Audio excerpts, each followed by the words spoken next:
Bonjour à toi. Tu te demandes pourquoi on salive quand on goûte du citron et pourquoi on danse quand on entend de la musique. Eh bien voici une leçon sur les organes des sens, le cerveau et les nerfs. C'est ce que tu apprends en troisième année primaire en vue de la préparation du CEB, du CE1D tant qu'il existe et du CTC. Pourquoi cette dame fait-elle la grimace? Tu as raison, elle mange un citron et c'est plutôt acide. C'est à cause de la langue qu'elle fait la grimace? Oui et non. En tout cas, c'est la langue qui goûte l'acidité du citron. Comme tu vois, la langue permet de percevoir différents goûts. Acide, amer, sucré, etc. Mais ce qui est important de savoir, c'est que c'est le cerveau qui se trouve dans le crâne qui va recevoir l'information de l'acidité. Cette information est transportée par des nerfs qui sont des sortes de fils qui partent de la langue vers le cerveau. Et le cerveau, que fait-il?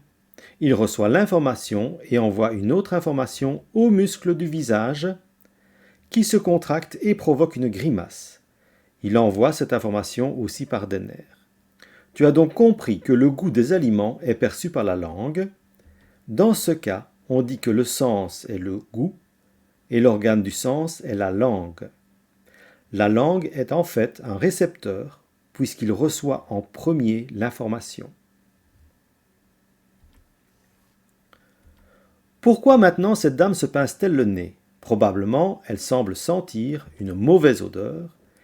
Eh bien ici, c'est dans le nez que ça se passe et c'est là qu'elle perçoit cette mauvaise odeur. Comment ça fonctionne? Eh bien de la même façon que la langue.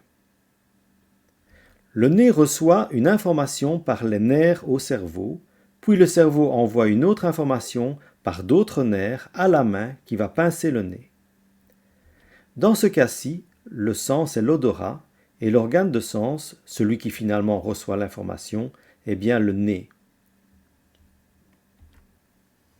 Maintenant, à toi de comprendre pour la vue. Tu peux mettre la vidéo sur pause pour essayer de comprendre.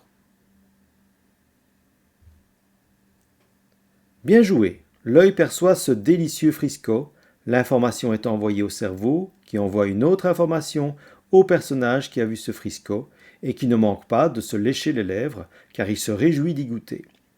Je te laisse deviner ce qui se passe dans les autres exemples pour l'ouïe et le toucher.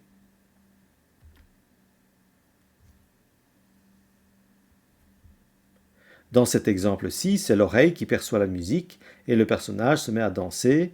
Les informations sont toujours transportées par les nerfs et finalement le cerveau, c'est celui qui va traiter l'information, c'est-à-dire qui va envoyer une autre information au personnage.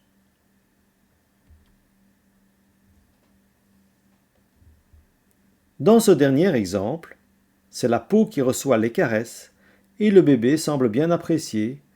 Le cerveau est toujours celui qui va traiter l'information. Voici maintenant pour toi la synthèse.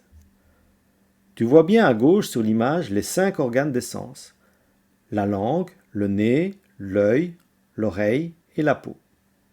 Ils envoient l'information vers le cerveau par des nerfs et le cerveau traite l'information et envoie une autre information au personnage qui réagit en souriant ou il peut ne pas être content ou il va danser, ainsi de suite. Regarde bien le tableau qu'il faut bien connaître, avec à gauche les sens et à droite les organes des sens, c'est-à-dire les parties du corps qui reçoivent au départ l'information. Voilà, cette vidéo est terminée, j'espère que tu as bien compris et à très bientôt.